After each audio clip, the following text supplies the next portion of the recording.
mbokk yi jërë ngeen jëf ñu ngi leen di nuyu di leen gërëm bu baax di leen sant amaat na mbégte teew fi ci ndimbalu suñu borom ak kàttanam di sant yàlla bu baax di ànd ak yéen ci seen émission Focus tey jii ñu am fi gan di Mame Thierno Ndiaye Birahim Ndiaye jiite génération jëf nekkoon membre ci coalition Diomaye président législative yi tamit Pastef nga àndaloon waaw di leen nuyu bu baax di la ziar.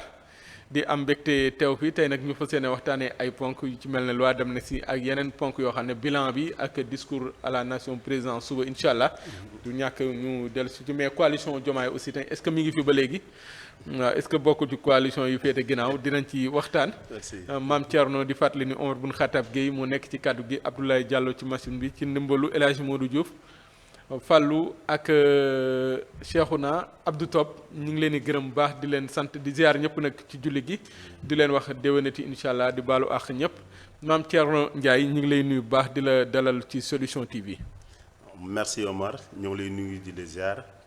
di am mbégte ak jàkkaarloo ak yow ci biir Solution TV nga baal ma rek mu nuyu sénégalais yi nuyu le président de la République Bassirou Diomaye Faye son excellence. nuyu sama premier Ousmane Sonko nuyu tous les leaders de la coalition Diomaye président di ci jiital ci bopp bi la présidente Aïda Mbodj jëf naa su ma ko tuddee rek tudd naa ñëpp di baalu ñëpp ak di baal ñëpp ak di ñaan suñu borom mi nga xamante ne moom moo jox ndigalu woor yàlla na suñu borom nangul ñu suñu koor amiin nangul suñu jaamu yàlla amiin aussi suñu borom def ci réew mi jàmm def fi naataange def fi xéewal defe naa ñun loolu la ñuy ñaan di nuyu beral nuyoo nag waa Grand Dakar ñi nga xamante ne fa laa jugee di fa politique depuis maintenant plus de 15 ans. donc Bon Amar ñoo ngi lay sant bu baax a baax di la kiy gërëm day wax ni ci loolu lañ doon nuyoo. waaw Mame Thierno tey ji assemblée nationale ñu ngi sëgg ci loi d'interprétation ginnaaw loi d'amnistie bi fi amoon daaw Macky Sall nee na loolu lépp ñii nag bëgg ko delloosiwaat xool ñan ñoo faat bakkan ñoo ñoo torture. ak ñan ñoo yóbbante woon tamit jëf ju ñaaw jooju mais nag mu jur ñàkk a déggoo ci ñi fi nekkoon te jamono ñoom ñoo voté woon loi bi di waa APR ak waa Benno société civile bi tamit génn nañ nu wax annulation wax abrogation wax waxtaan mu doon loi boo xam ne jur na coow mais li coow li bari teewul lu Pastef bëgg a def dina ko def mooy loi d'interprétation bi ñu jàll la ko ban xalaat nga ci am. merci Bon Omar tey suñu retracé waat histoire loi d'amnistie bi. dañ nekk ci réew entre 2021 ak 2024. ay nit jug di manifester ngir jàpp ni. dañu war a xeex pour seen démocratie dëkk. bi loolu amee. mu am plus de 80 morts. am plus de 1200 détenus. am aussi plusieurs blessés. donc biñ demee ba.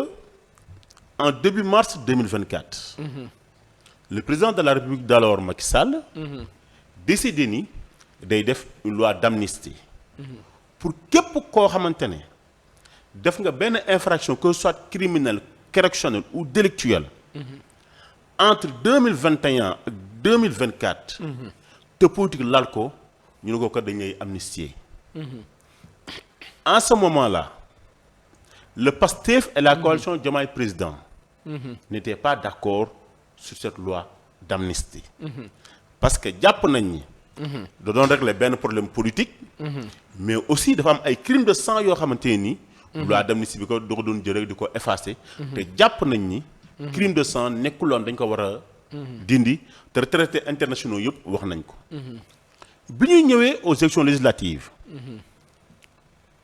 notre tête de liste Ousmane Sonko avait fait une déclaration ferme que ni ñun gëm nañ ni bu ñu amee majorité à l'Assemblée nationale cette loi d'amnistie là dañ koy abroger le président de la République son excellence Bassirou Diomaye Faye moom aussi daaw bi muy def ci 1er janvier bi muy def son discours à la nation mu wax ni kat loi d'amnistie bi dañ koy abroger donc bu ñu Sénégalais yi joxee majorité à l'Assemblée nationale loolu nga xam te ni dikk nañ leen ko war nañ kaa mën a nag respecter mooy abroger la loi maintenant droit dafa am ci réew mi yoon dafa am ci réew mi te ku jàng droit ku mel ni ñun dafa xam ni dafa am lu ñu naan le principe de la non rétroactivité des lois pénales des lois pénales généralement loolu mooy kon bu nit defee dara bu nekkee dafa am loi bu bees bu ñëw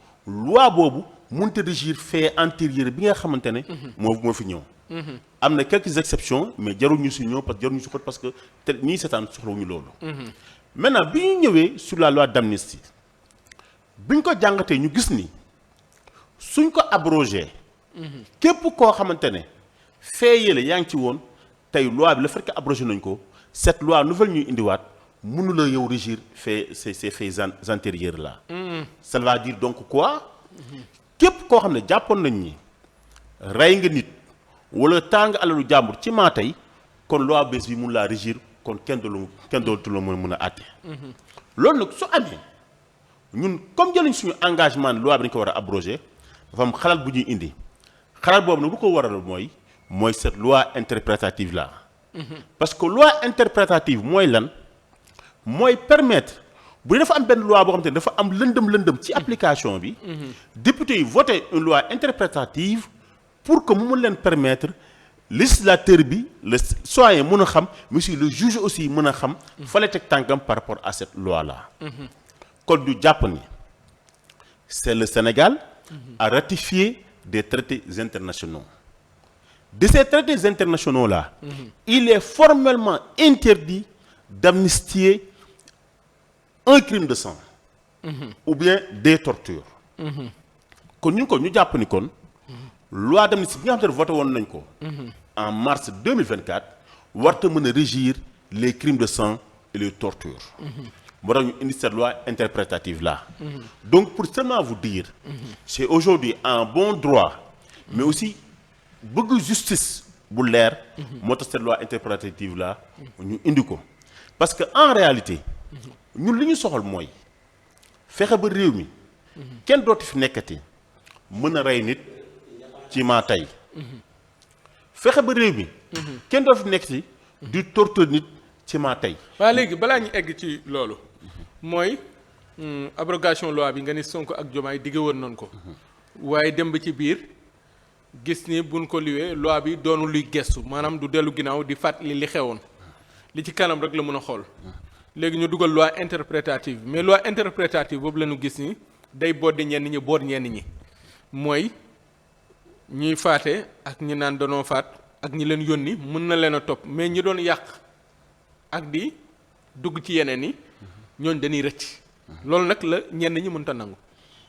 je pense que gis nga amendement bi ñu mujjee indi sur cette loi le député Amadou Ba wax na ko tey ji képp koo xamante ne da nga yàq alalu jàmm wala alalu réew mi ci maa tey loi bi génn na la ci c'est-à-dire que loolu la Sénégal yu bëri doon gëmloo nit ñi opposition bi loolu lañu doon gëmloo Sénégalais yi mais nag indi nañ ci ay éclaircissement yu leer nañ je pense que le député Guy Marius Sagna wax na ko le député Amadou Ba aussi ñëw na ci indi ci ay éclaircissement yu leer nañ ni képp koo xamante ne aussi rayoon nga nit wala yàq nga alalu jàmm wala alalu réew mi ci maa tey loolu ci loi bi dañ ci kii boobu léegi motivation politique yi ñu doon wax donc pour les motivations politiques mooy ñi nga xamante ne dañ doon def ay manifestations politiques moo tax yow ñuy wax xam nga manifestation politique aussi ça n'a rien à voir ak yàq alalu jàmbur wala yàq alalu réew mi dafa mel ni tey ñaata nit nga gis tey ñoom dañ doon marche jàpp leen dóor leen bal far yàlla dogal ñu yow ñu génn àdduna ñaari gis tey ñoo xamante ne tey dañoo juste manifester di dox du wane li ñu jàpp Ousmane Sonko d'accorduñ ci te ñu jàpp leen tëj leen prison ba leen fekk ci je pense que loi bi ñooñu lay wax ni ñooñu lañ ci génne ñu doon def des manifestations politiques léegi nag nga gisee waa APR ak waa benn yoro nguur gi dem daaw waxtu wi daaw ñoom ñoo dugal loi d'amnistie bi ren ñëw di woote abrogation paradoxe boobu la nit ñi comprendre wul non xam nga loolu day firnde juste ñoom comment ils sont contradictoires parce que yow mënoo nga ne daaw bi ñu koy woote il faudrait le kii rappeler les députés de Pastef ils se sont abstenus te jamono jooju ñëpp yaakaaroon nañ ni loi d'amnistie bi ñun lay gën a ànd d'autant plus loi d'amnistie mooy permettre Ousmane Sonko génn prison le président Bassirou Diomaye Faye génn prison mais donc bi ñu gisee ne am na prox ndool bu ñu ci dugal mooy les crimes de sang dañ jàpp ne loolu kat yoonu suñu yoon new ci duñ ko mën défendre léegi ëllëg ci démb ñu doon défendre lii. tey ñoo ñëw di défendre leneen. mais boo doon xool le Pastef. seen position de principe bi ñu amoon depuis le début. position de principe boobu ba tey moom la ñuy défendre. mais position de principe bi mooy que ànduñu ci loi d'amnistie dañ koy abrogé.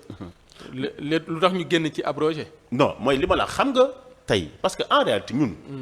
suñu objectif bi lan la juste. mooy pour ñu xam nervi yooyu état bi doon wax ñan la. rebelle yooyu état bi doon wax ñan la. ñooñu raxoon ci biir police ñu gis leen Colobane ak parti ñu yor ay armes. di tirer nit ñi ñooñu ñan la. ak ñi doon génn siège APR ak yooyu. ak ñooñu génn seen siège APR di yor seen armes ñooñu ci ñan la. maanaam waxaguñu kan la mais gis nañ ay nit dee te rey na leen ñu bëgg a lijjanti ñan ñoo leen rey. waaw c'est-à-dire que loolu nag loolu mooy li am solo tey ñi nga xam te ne dee nañu xamuñu ñan ñoo leen rey. mais dañ ko war a xam. tey ñi yoroon ay tenue civile. ñu jàpp ni bokk ñu dans les forces de défense et de sécurité. nekkoon centenaire bi ñoom ku si nekk ci ñoom yor ay fusil d'assaut mais ñun war nañu xam ñan la. s'ils sont encore dans la police te bokk ñu police war nañu xam ki ñan la. te loolu nag loi d'amnistie bi soo ko abrogé totalement. ñooñu dañu kii rëcc. te nous tous sénégalais nous avons l'obligation pour que ñu mën xam dëgg bi ñan la. tey on nous a parlé de kii rebelle. mais rebelle yooyu ñu ne ay rebelle dugg nañu Dakar di saboter mais rebelle yooyu ñan la. est-ce que nous les Sénégalais soxlawuñu ko xam. aujourd'hui ces personnes là yi nga xamante ne ñoo ngi dugg ci biir police. kenn xam boo xam police lañu bokk wala bokkuñu police. mais nous avons besoin de savoir est-ce que nos forces de défense et de sécurité ont été infiltrées à telle enseigne que xamuñu fi réew mi war a mën a jëm. je pense que loolu képp kuy Sénégal nag war nañ ko mën a. léegi ñi naan loi bi dañ ko def pour viser les FDS. maanaam ñi faree ci opposition bi loolu la ñuy faral di wax société civile loolu la ñuy faral di wax mais loolu wax jooju est-ce que waxu na. xam nga je pense que wax jooju waxu ko daanu ci sareet la d'autant plus que. nos forces de défense et de sécurité. ils ont une mission régalienne. de défense du pays de défense de l'intégrité du territoire. tey ñooñu. dans le cadre de leur mission xam nañu lu ñu war def ak lu ñu war a def. il faudrait encore le rappeler les forces de défense et de sécurité du Sénégal sont bien formées ba nga xamante ne am na caaxaanante ne kenn du leen ci gis donc man jàpp naa ni lu ci bari li ñu leen di jiiñ du ñoom maintenant nag ce qui est clair am na ay nit yu ñu identifié woon ñu nekk ci biir forces de défense et de sécurité yi. di dóoraat ak di yor pistolet ñooñu war nañu xam ñan la. tey ñi nga xamante ku su ma ne Ablaye Touré ñoo ko jàppoon. te Ablaye Touré wax ni romb nañu ay gendarme ni leen yéen fan ngeen bokk ñu ne ñoom. kat ay nervi lañu ñooñu war nañu mën a xam ñan la. kon jàpp naa ne loi bii kenn jubluwu ko ci ay FDS. tey le député Cheikh Thioro Mbacké de Touba. dafa am lu am solo lu mu wax. mooy dafa ni képp ku ne FDS yi. moom la loi bi di viser. war nañ la woo enquête la pour nga wax ñu. ban FDS moo reyee parce que bu ñëwee loi bi ñi rey ci maa tey lay yow lay woo nga ne FDS la c'est-à-dire que c'est comme si yow ko aussi yow da ngay takkal kon les forces de défense et de sécurité du Sénégal. war nañ la woo nga wax parce que jàpp naa ni. bépp FDS bu responsable doo jël kuy manifester nga koy tirer ay balles réelles Sénégal manifestation yàgg na fi am mais tirer ay balles réelles li mu amee ci. manifestation 2021 ba 2024 je pense kenn mësu ko gis biir ci Sénégal. kon moo tax ma gëm ni lu ci bari ce ne sont pas les forces de défense et de sécurité mais ay nervis la yu infiltré dans les rangs des forces de défense et de sécurité pour def yu ñaaw njombe yi ñuy def. léegi ay nervis ñoo infiltré les FDS mais agitation bi société civile opposition ak kii pour yow lan la qu'est-ce qui est derrière tout ça lan moo nekk ci ginnaaw loolu. Aujourd'hui il faudrait. te pourtant bi ñuy voté loi bi ñoom ñi ngi fi woon. il faudrait le classifier. Pour les opposants ils sont dans leur rôle en réalité. parce que ñoom nañu opposé wu rek pour opposé wu. xooluñu njariñu réew mi seen yoon nekkul ci njariñu réew mi comme biñ koy voté lañ def maa tey. te itam ci maa tey googu la ñu continuer ba tey. leneen li aussi ragal naa ni am na ci ñoom ñoo xamante ne nii. bés bi pënd bi wuuree nopp dina dalu fi nga foogewul. am na ci ñoom ñoo xamante ne ji nañ leen ni dañ doon recruter ay nervi dama ragal ni ñooñu nag tey ñoo fi nekk di bëri wax. maintenant pour une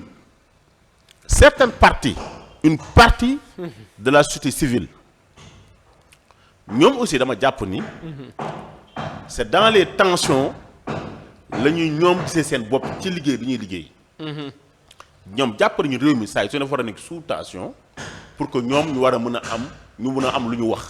di def ay rapport ak seen parti mais nag nañu xam ni réew mi loo defee jeex chantage yooyu jeex na fi. menaces yooyu jeex na fi ñun jël nañu suñu matukaay yu wër ba ci réew mi. ci jubal ak jubbante lañ koy teg kon amul kenn ak koo mën doon ku yaakaar ni war ngaa mën a ñëw chantage le président de la république ou son premier ministre ba yow li nga bëgg ñu defal la ko li nga xam te ne mooy ñun si responsabilité. engagement yi nga xam ne jëloon nañ ko. ci élection législative yi. ci loolu la ñuy ñëw def ko comme ni ñu ko diggee woon Sénégalais yi parce que ñu jàpp nañu ki ñu war a rendre compte c'est le peuple sénégalais. ki ñu war a rendre compte sont les électeurs sénégalais yi nga xamante ne ñooñu wóolu à plus de 54% jox ñu seen baat ñu yéen kat doxal leen kon ñun kon ci ñooñu lañu rendre compte mais du la société civile lañu ci rendre compte. ñu fàttali ni ñu ngi ak Mame Thierno Ndiaye jiite génération jëf bokk ci coalition Diomaye nekkoon aussi tamit ñi doon jàppale Pastef ci élection législative yi doon juriste en même temps moo tax jigéen xam sànni naa ne pegg nga affaire yi quoi. mais Mame Thierno. Cheikh Thioro Mbacké dafa am benn wax bu mu wax bu am solo mooy jëmee ko ci ministre de la justice ci mbir yi yéex na ak topp gi ñu war a topp gars yi yow en tant que juriste am na lu naan le temps de la justice nekkul temps médias yi nekkul temps population yi justice dafa am temps boppam yow da nga am impression ni mbir yi dafa yéex wala justice bi mi ngi dox ni mu war a doxee.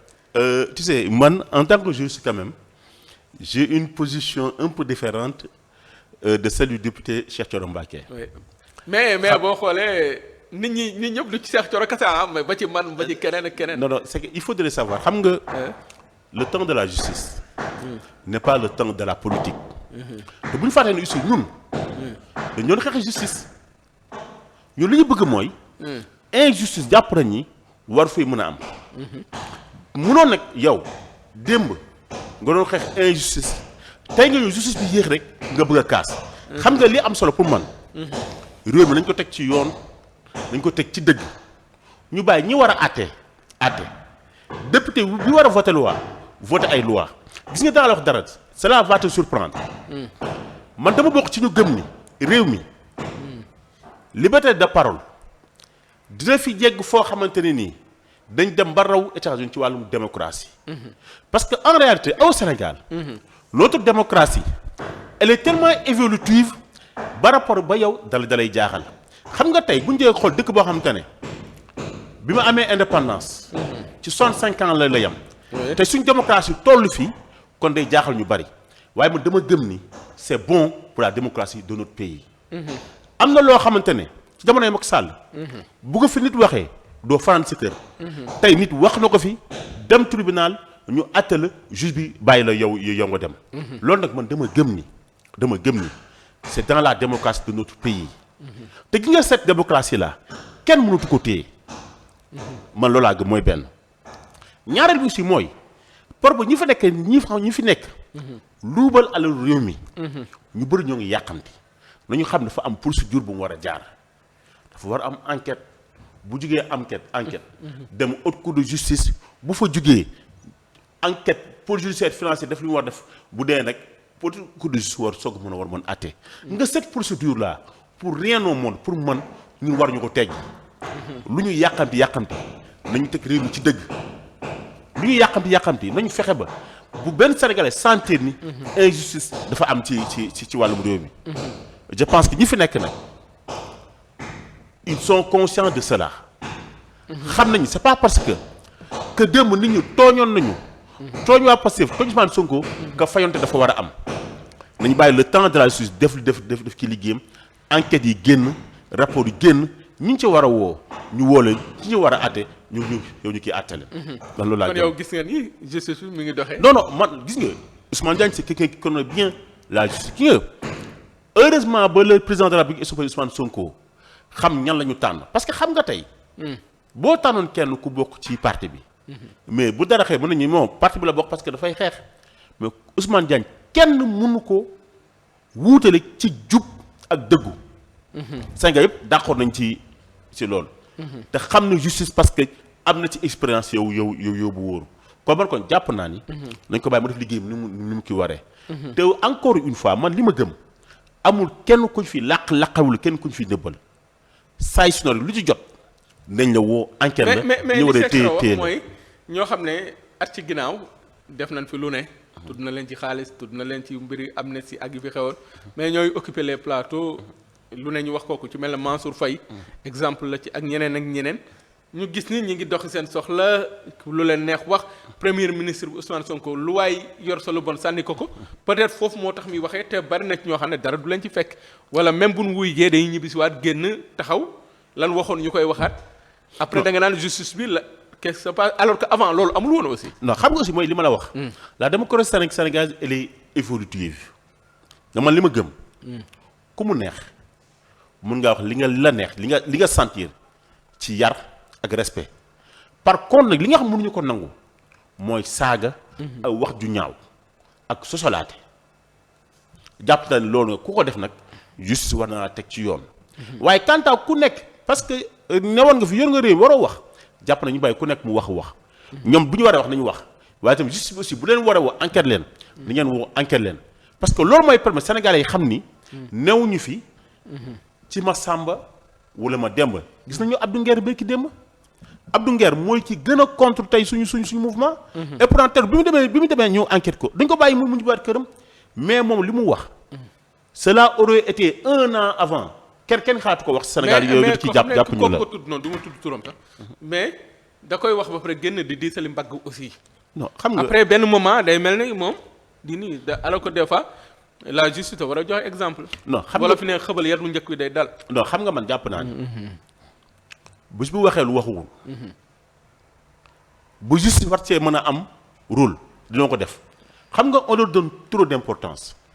waaw loolu moom moo tax man en tout cas man jàpp naa ni gis nga il faut que ñun ñu yor nguur gi que nous prenons de l'altitude de la hauteur quoi de la hauteur par rapport à ces attitudes puériles là gis nga am na ñoo xamante ne jarul muy tuuti comme ni nga ko waxee yenn chroniqueurs yi jarul sax ñu leen di may yenn yi parce que dañ koo jarul xam ñun ci lan la ñu war a nekk li ñu Sénégal yi dénk ñu liggéey ci loolu la ñu war a nekk léeg-léeg nag nañu bàyyi justice bi doxal liggéeyam ñoo ngi wax rek di maam di yow di dem rek mais ci ñoom jàpp naa ni ci ñoom dañ ci wax loo xamante ne justice du la ciy bàyyi. mais Mame Thierno yaa ngi bokkoon ci coalition Diomaye bokk nga ci ñiy fal gars yi 1 an après gars yi nee nañ ku mel ne Bougane nee na dara yëngatuwul dara doxul waaw nee na daal Sénégalais yi nin korité ren moom xaw ma wax waa mbedd mi lay wax quoi mais nee na gars yi nee wax doxul quoi. non xam nga 1 an yi yow boo ko doon jàngat.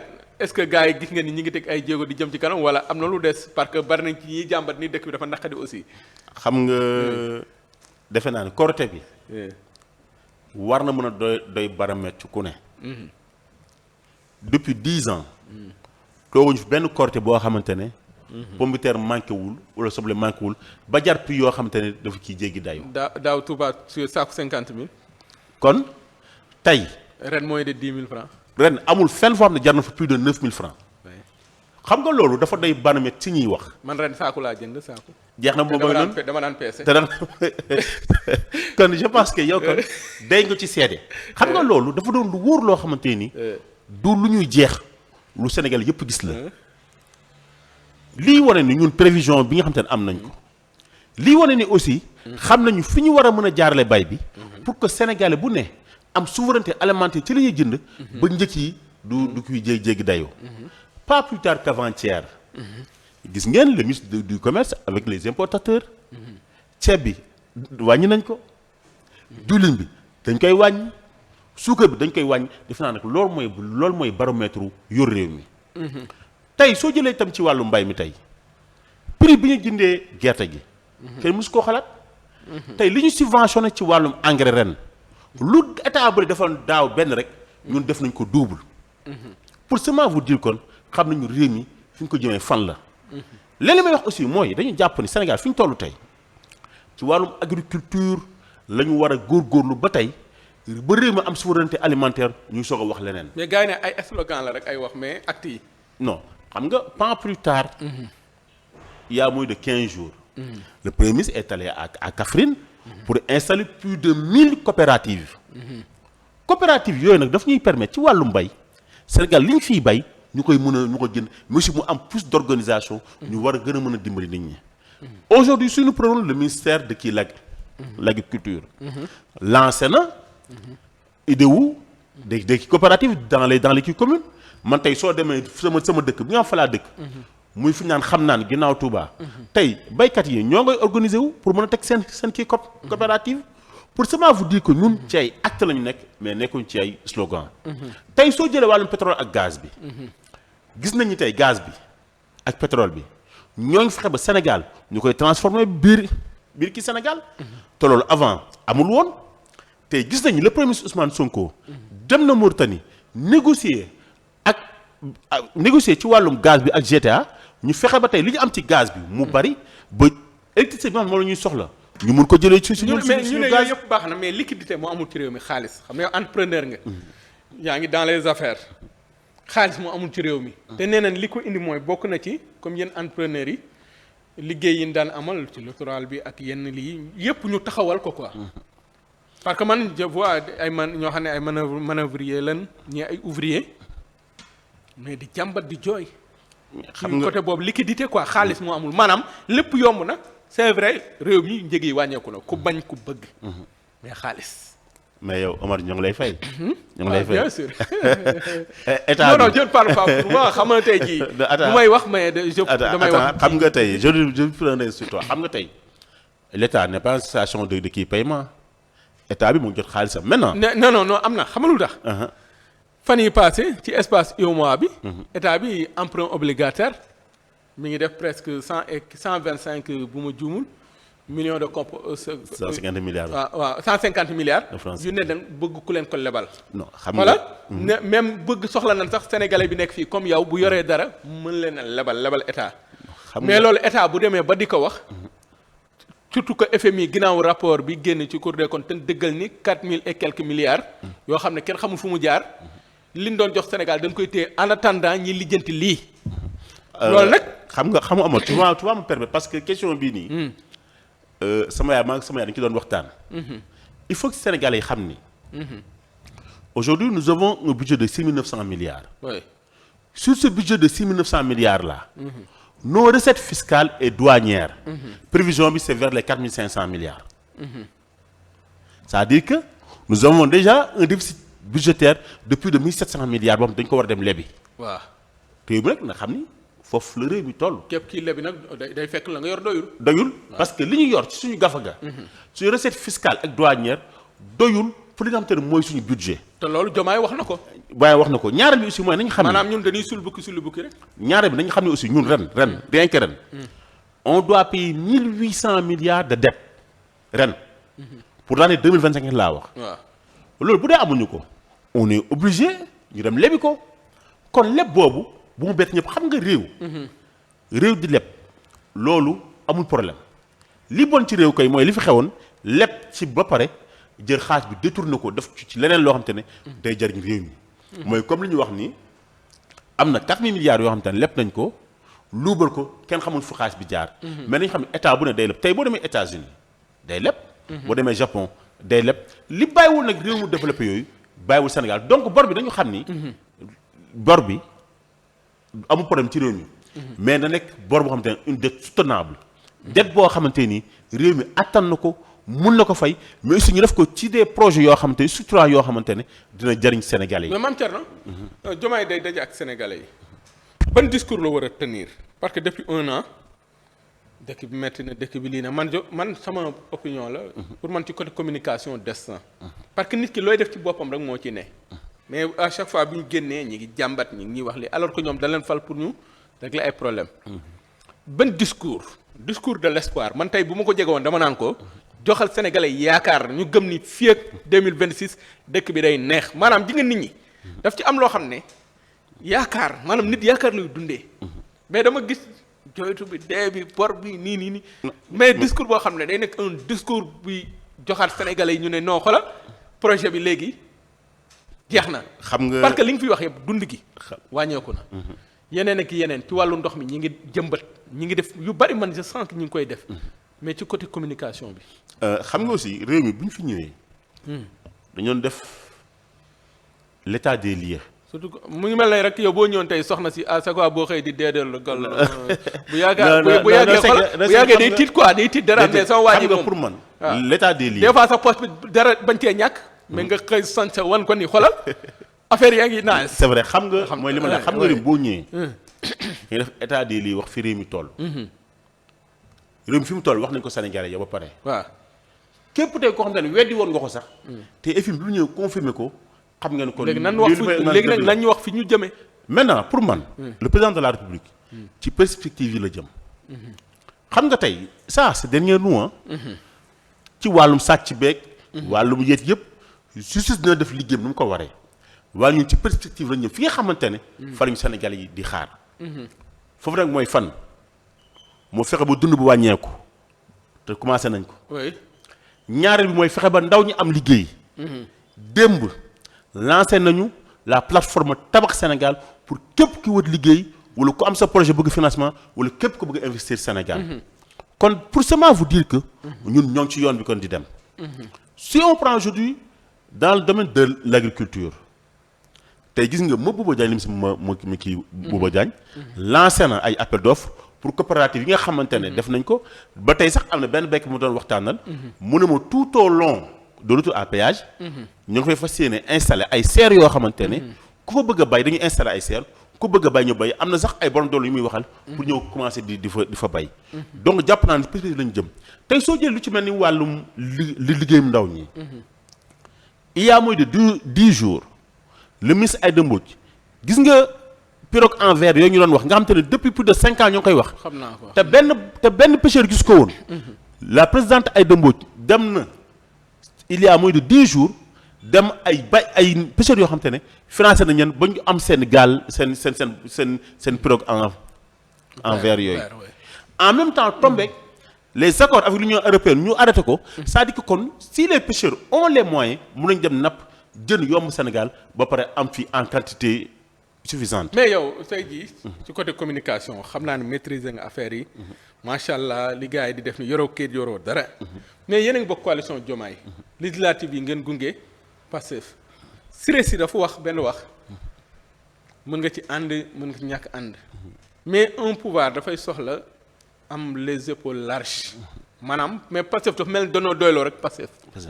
yéen alliés yi est-ce que ak ñi ngeen jàkkaarloo lu mu leen jaral. ku xool jaral na leen. côté communication manipulation jaral na leen moom. fii ba 2029 moom ku yaakaar ni dañuy tox wala dañuy bàyyi da ngay ñax sa bopp. comme ni ko saa waay waxee opposition milliardaire. mais est-ce que Pastef soxlawul renfort. gis naa dem nañ sëñ Moustapha Déthié Fall mi ngi nii mais est-ce que soxlawul ñu mel ne yéen. ñu ñëw jàpp ci surtout côté communication wax ak nit ñi parce que nag ki gagne la bataille de la communication gagne la guerre. politique communication la mais dama gis ni yenn coalition Diomaye ak yenn ak ñooy. daal fulaal gi ak fàtte geeg faale geeg yooyu dafa xaw a des wala loolu amul. non man gëwuma ko parce que encore j'ai l'habitude de le rappeler nous avons dans le gouvernement plus de 5 ministres qui sont issus de la coalition Diomaye président Guirassy Abdourahmane Diouf Cheikh Tidiane Dièye Serigne Gueye ministre du commerce tey soo jëlee tuuti ci wàllum directeur yi. la présidente Aïda Diop Aïda Mbodj. moo yor DER. Cheikh Amadou Bamba Dièye moo yor AIBD. Dianté moo yor commission des droits de l'homme tey boo jël ku ci mel ni Sambou Biagui moo yor maison de la Presse. pas plus tard qu'avant-hier mu am un homme de la coalition Diomaye président nekk na ku gëm coalition Diomaye di ko défendre muy le chancelier Baye Maro Diop. ñu fal ko au niveau du ministère de l'urbanisme tey soo jëlee Promoville semaine conseil des ministres bu la passé ñu fal ci Serigne Ndiaye comme man ko jàpp naa ni te biñ ñu war a jox ñoo ñu koy jox am na ñoo xam ne rek dañoo yàqamte mais jàpp naa ni ay nit aussi bu ñuy ànd nañu comprendre compréhension am suñu biir ku nekk comprendre yow sa morom. mais parce que aussi attends je t'aime parce que aussi xam nga aussi. c'est de bon droit ñu nekk Pastef di réclamer. ay postes de responsabilité ñu nekk dans la coalition Diomaye président di réclamer ay postes de responsabilité. mais y a un fait. mooy législative dafa ñëw ñu gis Pastef dem ak bannière boppam. waaw après loolu mooy wane ni Pastef dafa mel ne moom boppam la yaakaar. pour non xam nga loolu mos naa ko fii gis nga.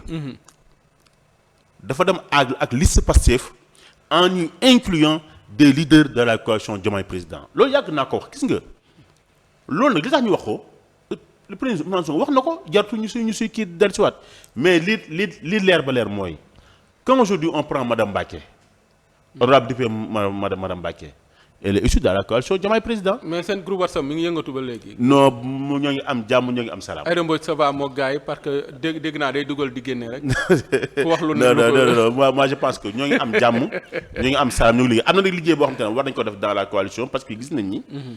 da ci am ñenn ñoo xam te ne jàpp nañ ni li ñuy def dafa xaw ma lu nekk saboté parce que dañoo yàqamti wala dara loolu nag ci mbooloo ku nekk ak kii. léegi attitude de maître Moussa Diop nan nga gisee. non moi je pense qu'il a fait son choix.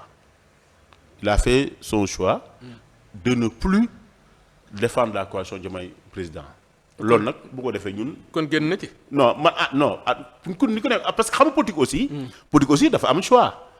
quand boo da ànd ak ay nit nga jël def choix ni man kat di défendre leneen lu nga xam ñi nga àndam ñoo leen défendre mooy yow génn nga. génn nga foofu lu tax ma lay poser question bi. ku mel ne yow. waxuma ko pour dara merci. kii ku ñu invité woon Talk Show léegi.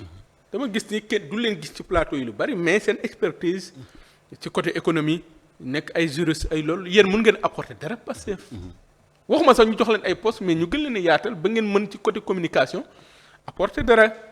c'est vrai que loolu quand même. lu kii am solo. man bu may wax yaatal bi waxuma ay postes ay yeneen. non du poste xam nga. tu sais mais plus côté boobu laay wax. plus qu'on a d'informations. am ay débatteurs sur les activités du gouvernement am ay débatteurs yu gën a kii. waaw c'est vrai que on a varier les profils. waaw loolu aussi am na solo xam nga aussi moom mooy li ma la wax rek. parce que état aussi mën nga liggéey def lu ne mais il faut nga am ñu ko wax. waaw c'est vrai loolu quand même je pense que aussi ñu ngi ciy lancer appel ñun je pense ku ci mel ni ñun. nekkuñu fi di laaj di kaas wala dara mais lii la ba leer mooy si on a beaucoup plus d'informations sur les activités gouvernementales. surtout en tout cas pare nañu taxaw nañu pour défendre le président de la République défendre son premier ministre mais aussi défendre aussi tout le gouvernement. léegi ñu terminer ak Grand Dakar. am nga fa ay ambition peut-être 2027 locales yi sori na mais Grand Dakar lan nga ñu ci mën a wax. ak taxawaay bi foofu Pastef ba léegi Jean kii moo fa nekk. Jean Diouf. nan la tuddati waay. Jean Baptiste Diouf Jean Baptiste le grand. maa ngi koy nuyu. non xam nga li ma gëm mooy Grand Dakar. surtout Pastef côté boobu dañ ci dese. waaw je pense que loolu aussi parce que localité yi bari nekkul seen loxo de. waaw surtout. te fii politique c'est à la base. nga boo amul les communes amoo les départements. mi ngi mel ne l'exemple keroog maa ngi koy wax benn xarit bokk Pastef man ko exemple 2009. ak Macky. ma ne ko kii li mu tudd Laye Wade. ma ne ko 2009 la ñàkk nguur gi te yëgu ko. quand tu perds les élections locales tu perds le pouvoir. te loolu pour man war nañ ci gën a. en tout cas l'expérience de 2009.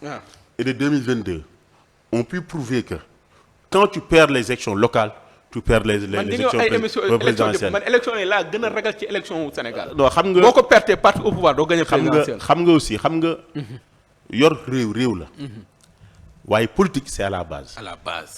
politique ce sont les kii communes. il faut des hommes de base. il faut nga am des hommes de base yoo xamante ne am nañu des valeurs en tout cas moi en ce qui me concerne. amul may tooñee waa Pastef nee naa leen am ngeen ay hommes de combat. waaw mais amoo leen ay hommes de base. mais je pense que ça va venir ça va tu sais avec le temps avec les issues du pouvoir. ça va venir par exemple Grand Dakar avant.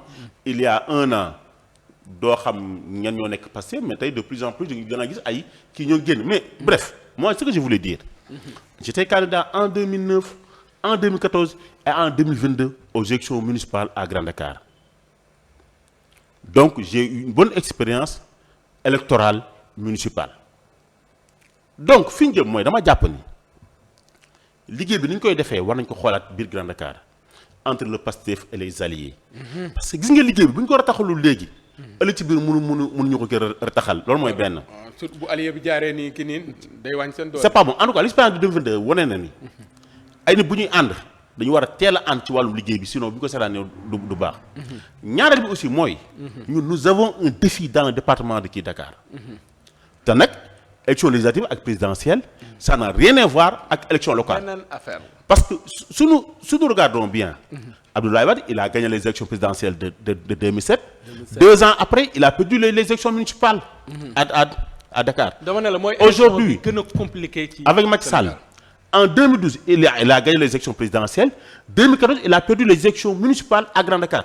Et à Dakar. Et pourtant, il avait gagné largement les élections présidentielles en 2012. Le paradoxe, en 2017, nous gagné les élections législatives.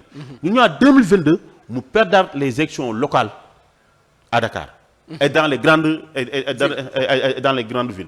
C'est-à-dire que l'élection locale aussi, il faut préparer, il faut dire là. Lors de la Abbas Fall, maa ngi ko ci lancer appel. Dakar gëm naa ni war nañ ci mën a gën a mën a liggéey war nañ ko mën a gën a organiser bu ñu ko def affaire u Pastef-Fiène jàpp naa ni nañu woo les alliés dans le département de Dakar ñu teel a commencé waxtaan teel a commencé organiser liggéey bi ba élection municipale duñ kii benn. mais est-ce que nekkul ni nag yéen alliés yi surtout yéen ñi yor mouvement yi yéen a war a dimbali Pastef dem fondre ci biir Pastef. non xam nga le moment venu aujourd'hui maanaam dimbali ko ci côté boobu. mais bu dee mouvement bu ne dafa taxaw fee naan allié là aussi. parti au pouvoir aussi dafa soxla doole bu yaatu. te loolu ñi ko ci dimbali mooy yéen alliés yi. ngeen xam ne yéen nag au pouvoir ngeen def sacrifice dem dugg Pastef. moi je vais vous dire une chose. man li ma gëm. nous devons aller vers un parti présidentiel autour de qui Pastef. man loolu laa gëm. kon yaa ngi may rejoindre. parce que en réalité gis nga grand parti présidentiel. gis nga parce que Pastef rek doyul allié rek doyuñu. il faut que li laal wolof ne ab yan bu diisee. dañ koy jàppoo. gis nga la gestion d'une coalition et d'un parti au pouvoir est très complexe. moo tax ma gëm ni. foofu ngay daanelee. moo tax ma gëm ni man le Pastef. on doit aller vers un parti présidentiel autour de qui Pastef te jàpp naa ne loolu. war nañ ko mën a def bien avant les élections locales. war nañ ko def avant les élections locales organiser wu Pastef mu doon un parti présidentiel képp ku ci bëgg a dugg ci nga xam te ne 50 ans yi nga xam te ne wax nañ ko. ñu war ko mën a arriver. enfin pour terminer damay lancer appel au président de la République Ousmane Sonko. Grand Dakar nag. soxla nañu ay ndombay tànk. waxuma man la de. waaye Grand Dakar am na leader yoo xamante ne. war nañ leen mën a jox cër nag. parce que tey. bu dee Grand Dakar. et la 4e circonscription électorale la plus importante du département de Dakar. yeneen communes yu ñu wër yëpp am ay ndombay tànk am député wala directeur wala PCA te Grand Dakar amu ko. war nañ ko mën a gestu nag. que ce soit dans les Pastef ou chez les alliés war nañu mën a gestu Grand Dakar nag. jox ko ci ndombay tànk loolu nag maa ngi koy ñaan le président de la République Ousmane Sonko ba da jàpp naa ni Grand Dakar lu am solo la ci biir. situation politique bu département de ci Dakar. donc loolu war nañu ko mën a def surtout adversaire yi ngeen fa am. surtout duñ ñu tuuti. ñu yàgg politique la te bari pexe. waaw kon Mame Thierno kontaan nañu. merci benn man ñoo leen di sant di leen kii gërëm. encore une fois di lancer un appel à tous les acteurs politiques nañu defaraat suñu kàddu yi ñu defaraat suñu wax li am semaine bi passé ça ne nous honore pas. ça ne nous honore dafa am loo xamante ne. nous notre génération dañ ko war a dépasser. am na doon xawul avant ci politique. dafa war a jeex ci politique. ñuy wax ju rafet di wax boo xamante ne. mooy jëbal Sénégal yi kanam. ñu yëkkati la débat di wax sur les vrais problèmes du Sénégal. jàpp naan ci loolu lañ ci war def. mais nag ñii fi nekk ku bëggee nekk chroniqueur da ngay nekk chroniqueur waaye soo bëggee politique nag da ngay dem politique yi ma ñu woote ci chroniqueur. ngir bañ a yàq journalisme bi. jërëjëf Mame Thierno. merci beaucoup. kontaan nañu jiite génération jëf bokk woon ci coalition Diomaye nekk aussi allié bu Pastef. ci élection législative yi doon juriste ah. oui tey moom jox nga ay leçons de droit quoi doon opérateur aussi tamit. merci yéen moom war ngeen di fréquent ci plateau yi. gars yi di leen dégg surtout xam na wax moom. wax sa xalaat yomb na mais wax ci loo xam. surtout moo solo kon di la ñaanal rek carrière politique bi suñu borom def ci barke. merci beaucoup yaa xam loo ci bëgg suñu borom defal la ko. amiin amiin kon di la ñaanal rek mu doonoon Mame Thierno. Omar Bun Khattab Gueye moo nekkoon ci kaddu gi Ablaye Diallo nekkoon ci régie bi El Hadji Modou Diouf Abdou Tob ak Ablaye Fallou ak Cheikhouna doon ñu jàppale di gërëm bu baax Ablaye kon ba beneen yoon incha allah ñu dellu siwaat ci beneen émission Focus.